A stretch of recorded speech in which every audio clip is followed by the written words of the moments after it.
Welcome back to our channel where we share updates and untold stories about Catherine, Princess of Wales and her royal family.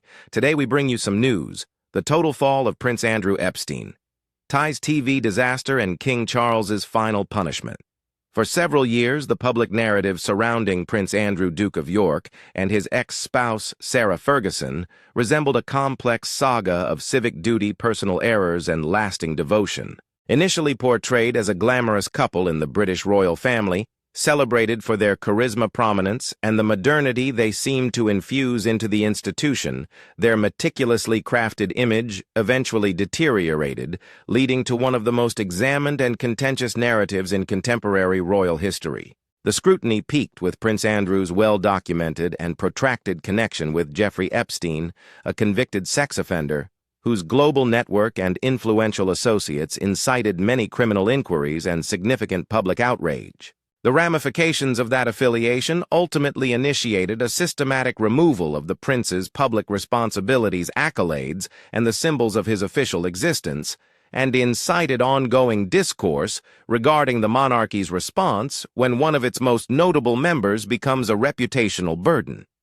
The consequences have been substantial and extensive. In a move deemed essential to safeguard the monarchy's reputation and to delineate the institution from a profoundly detrimental personal association, King Charles III formally acted to revoke several of his brother's remaining royal titles and to terminate Prince Andrew's long-standing privilege to reside at Royal Lodge in Windsor. Buckingham Palace characterized the choices as necessary censures, recognizing that the circumstances necessitated immediate involvement to preserve public trust in the crown. Collectively, these actions were the culmination of years of debate and public outrage aimed at distancing the royal institution from the repercussions of Andrew's association with Epstein. However, they also prompted inquiries regarding proportionality, accountability, and precedent. Would these actions suffice to mitigate the reputational harm caused by the association, and what enduring insights would the monarchy glean concerning the vetting of affiliations and oversight of the behavior of senior family members? Prince Andrew's association with Epstein has created a lasting and pervasive shadow.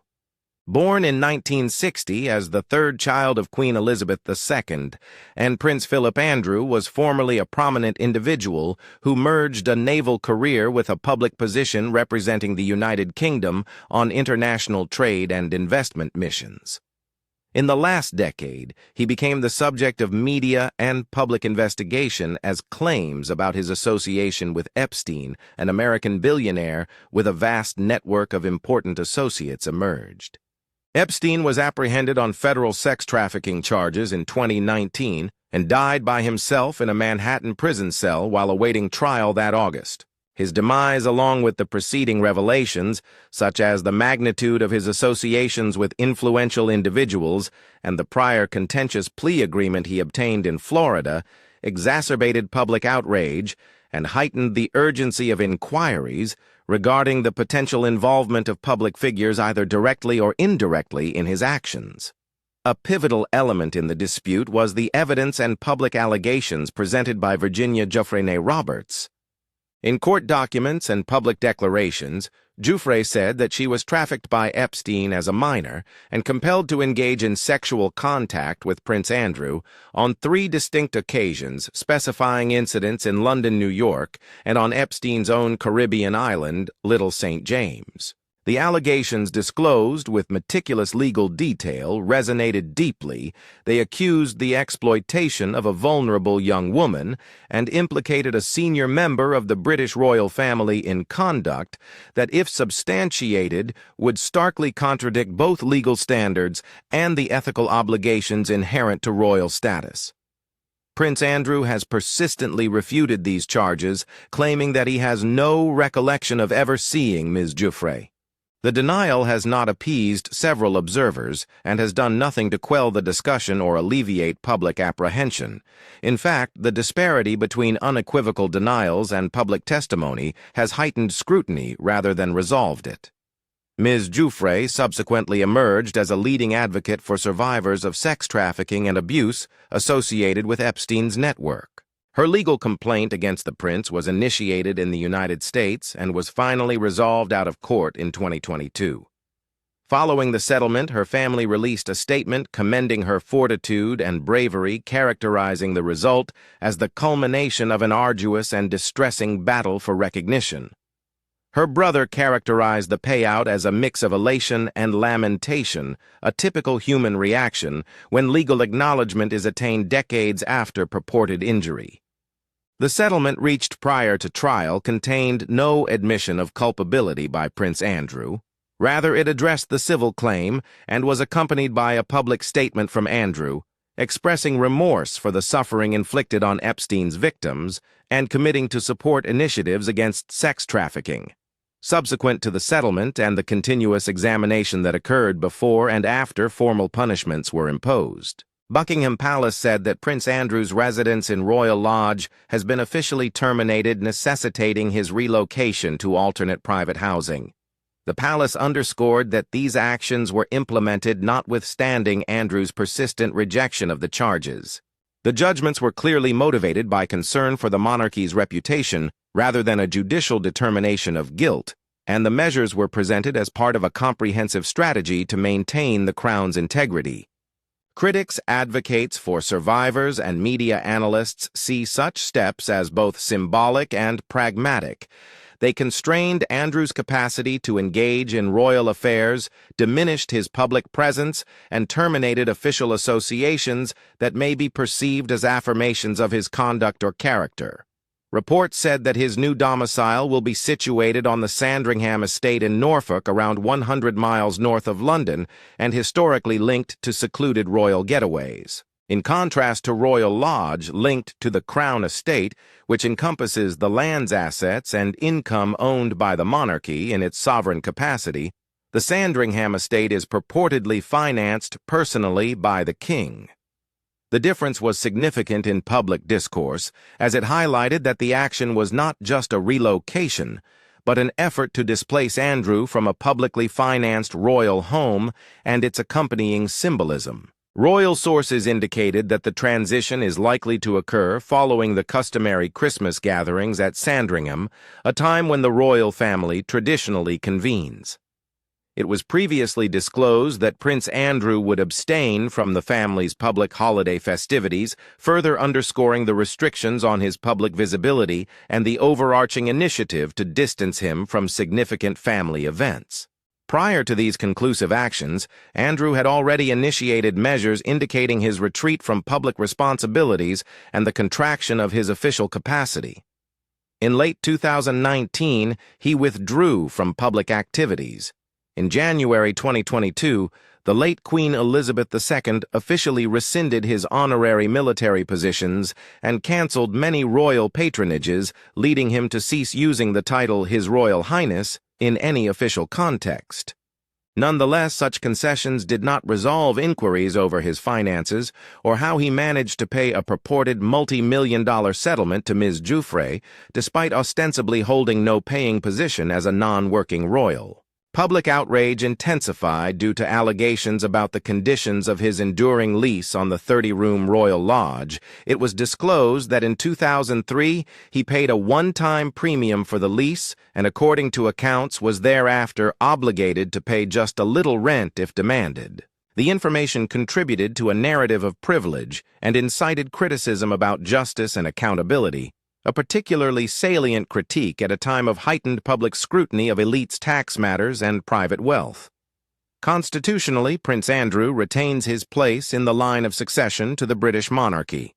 While his role is now more peripheral in actuality, amending the order of succession is not a simple royal prerogative. An Act of Parliament would be necessary, and the consent of the Commonwealth realm's sovereign entities acknowledging the British monarch as head of state may also be required, since alterations to succession have traditionally necessitated legislative measures across many jurisdictions.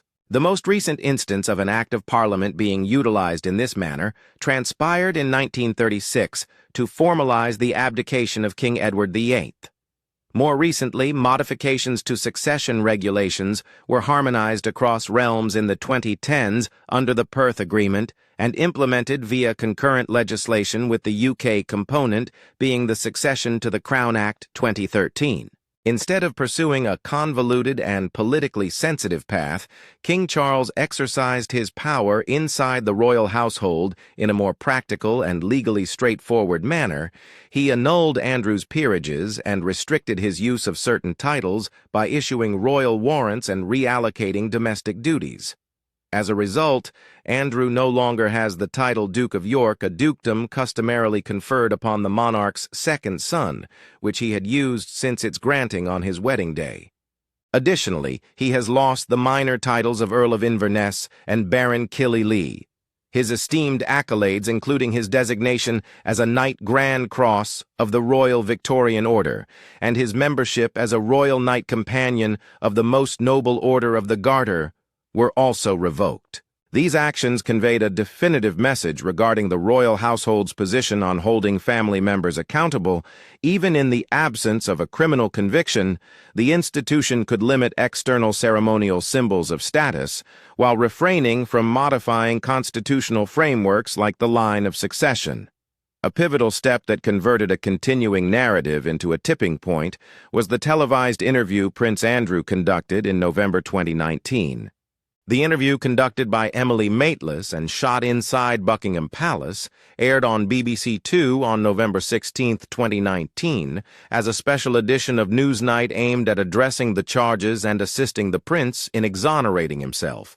Rather, it emerged as a pivotal cause for the dissolution of his public function and became an often referenced illustration of how a public relations initiative may catastrophically misfire when it neglects to comprehend the profundity of public sentiment and the contextual evidence. The 58-minute discourse included several explanations, denials, and defenses that were generally deemed insufficient and, in some instances, detrimental. Andrew said he did not lament his acquaintance with Epstein, implying that the individuals he encountered and the possibilities he acquired via those relationships had been beneficial. When directly questioned regarding Virginia Giuffre's allegation that she was coerced into a sexual encounter with him in London on March 10, 2001, he provided an alibi, stating he had taken his elder daughter, Princess Beatrice, to a Pizza Express party in Woking that evening and subsequently returned home.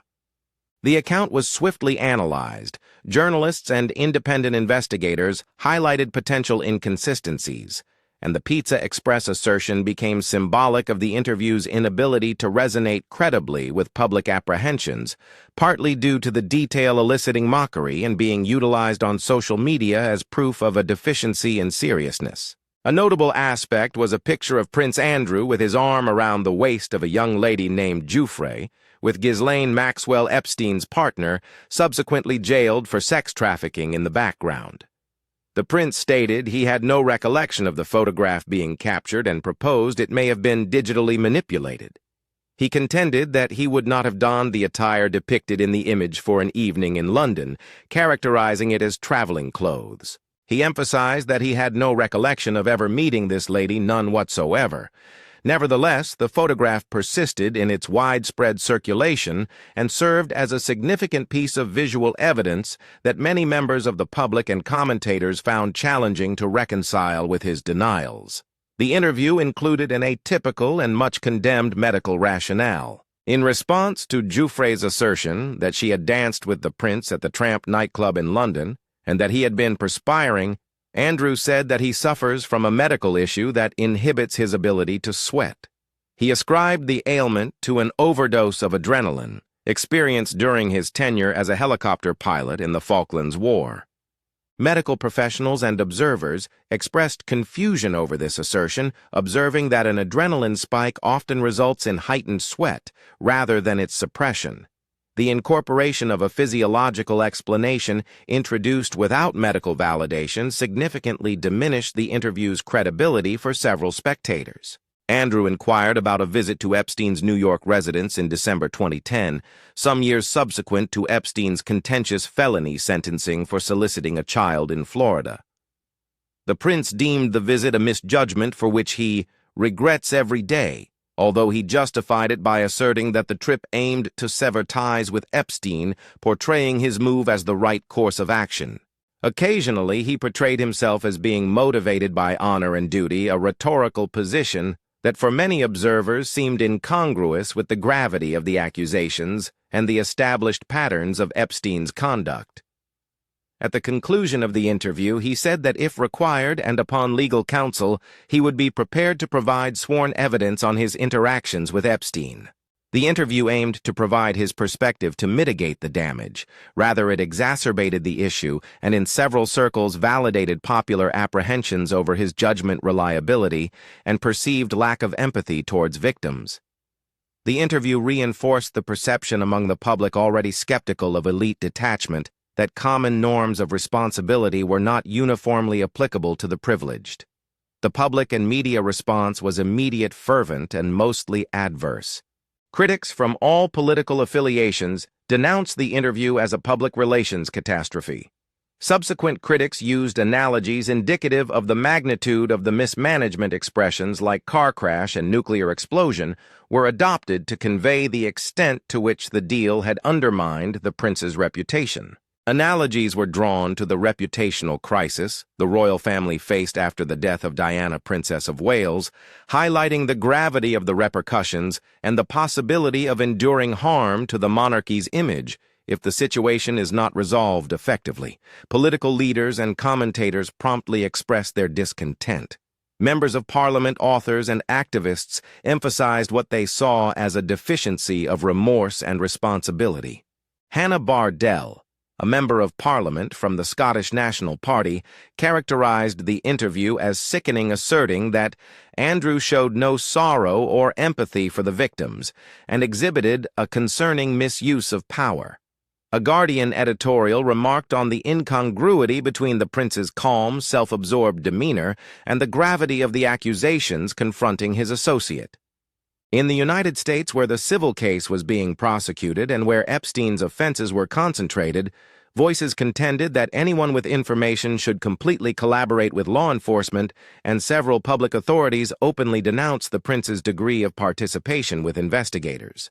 Shortly thereafter, Buckingham Palace declared that the prince would recede from public duties for the foreseeable future. The statement, released on November 20, 2019, and sanctioned by the then-Queen, indicated that Prince Andrew profoundly empathizes with Epstein's victims.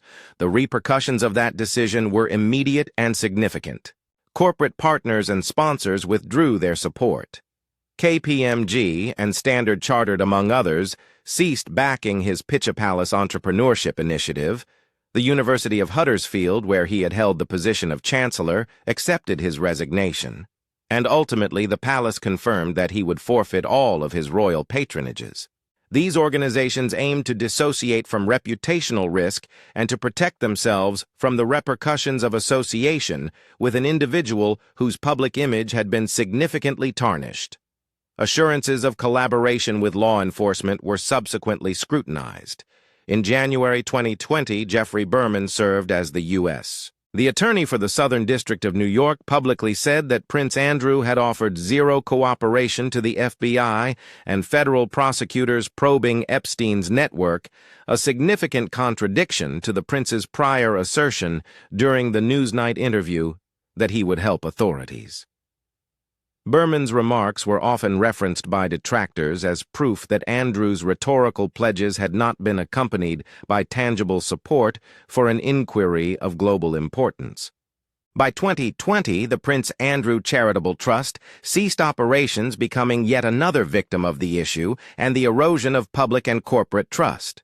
The Newsnight interview was acknowledged in journalistic circles for its societal importance. Emily Maitlis received the Network Presenter of the Year award at the Royal Television Society Awards, while Newsnight was recognized with accolades for Interview of the Year and Scoop of the Year, recognitions that underscored the interview's enduring influence on public discourse and the standards of accountability for public figures. The event demonstrated how broadcast journalism may function as a platform for scrutinizing the actions of public officials, inciting discourse among media and legal professionals over the obligations of interviewers and the criteria for public responses to grave accusations.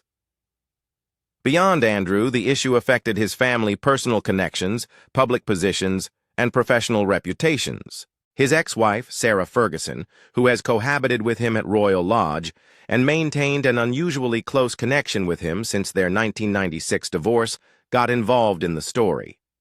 Ferguson claimed Andrew enabled Epstein's financial help to her for personal duties, highlighting Epstein's generosity to royals.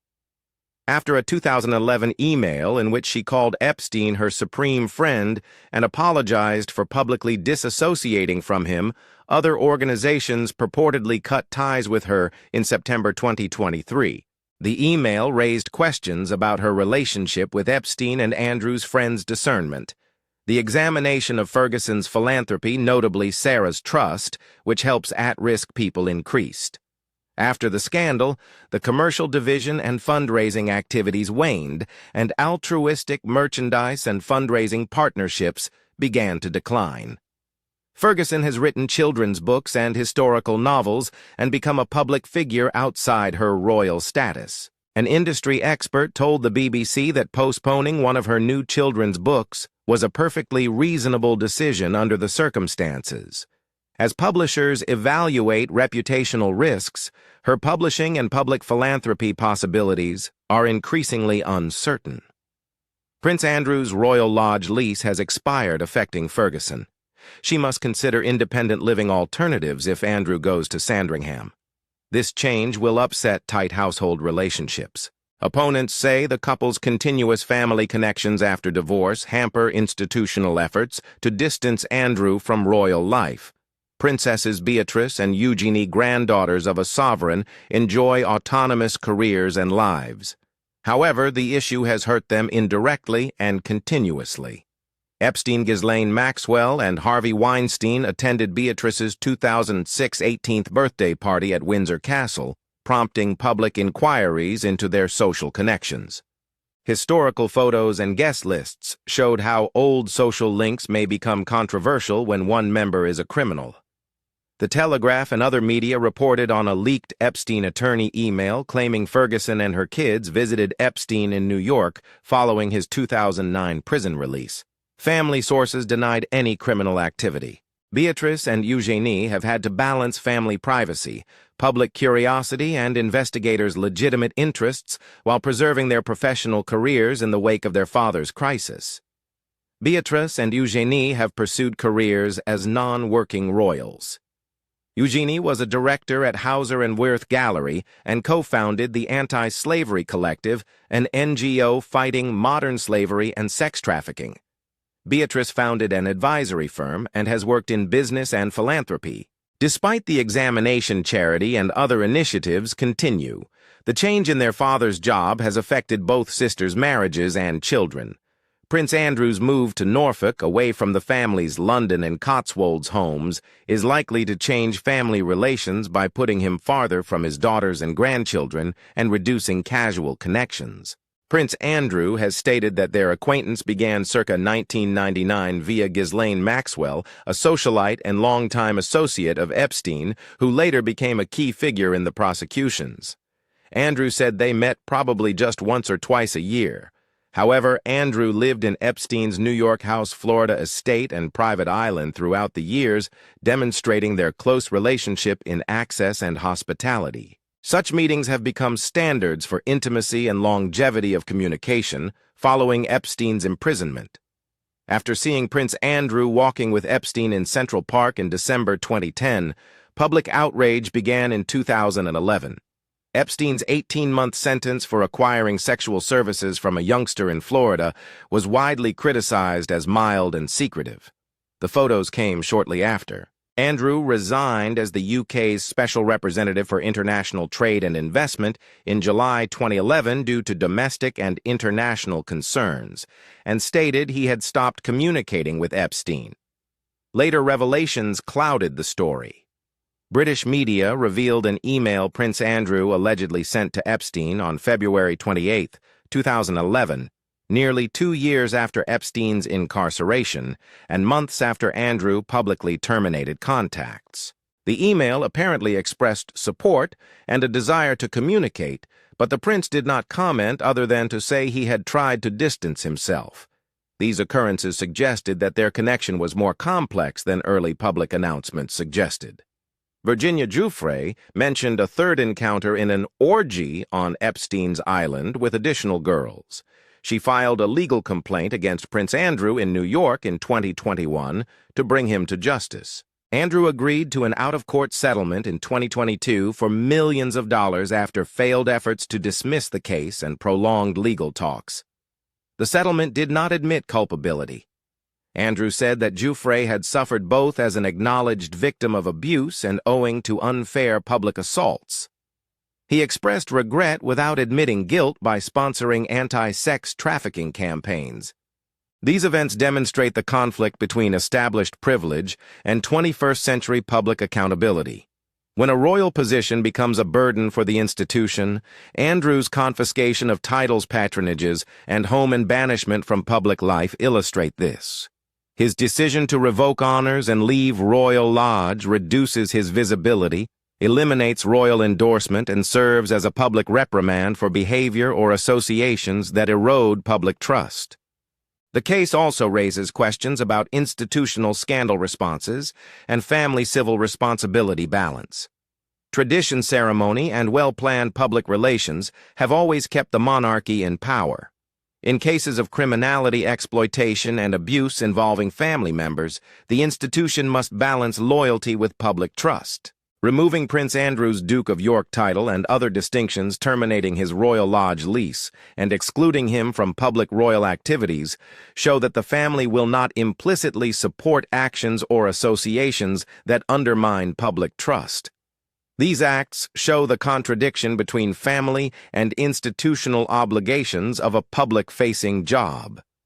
There are procedural and legal questions concerning whether a monarch may change a family member's status without legislative approval. Revoking peerages from a monarch achieved via royal warrants that impact royal household styles and titles is different from altering succession laws or eroding an individual's legal basis for throne succession. Andrew's actions show a pragmatic desire to achieve real results without lengthy constitutional processes or unanimity from the monarch's various domains. Prince Andrew's conduct led to social and institutional exile. He now goes by Andrew Mountbatten Windsor instead of his dukedom, and his future is mainly free of public tasks. His photography opportunities, official responsibilities, and patronage commitments have been revoked, and his charitable and professional objectives have generally stopped or been halted indefinitely. He has a significantly lower and contested public position due to the decline of his social and professional networks. The affair has damaged the monarchy and raised questions about transparency, discernment, and privilege. This has prompted calls for a closer look at royal family members' contacts with wealthy or powerful people who face serious accusations. It has demonstrated disputes about how a historic institution adapts to modern duties and protects its image while negotiating complex family relationships. The incident has raised questions about how to reconcile personal devotion with the public welfare and the need for more specific royal privacy and public affiliation restrictions.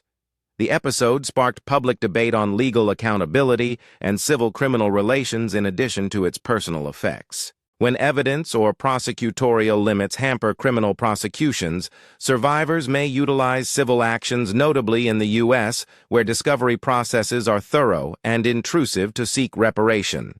The arrangement with Ms. Giuffre prevented a major trial that may have produced verbal testimony and written proof, but it left unanswered issues that continue to drive public conversation. Prosecutors and detectives struggled to charge multinational figures, gather evidence from decades ago, and handle diplomatic sensitivities when involving foreign monarchy. The case also tested non-state actors' reputational risk responses, including charities, universities, business sponsors, and cultural groups. Public organizations affiliated with Andrew quickly re-evaluated their links, showing how civil society and business institutions may enforce informal accountability by withdrawing support and participation.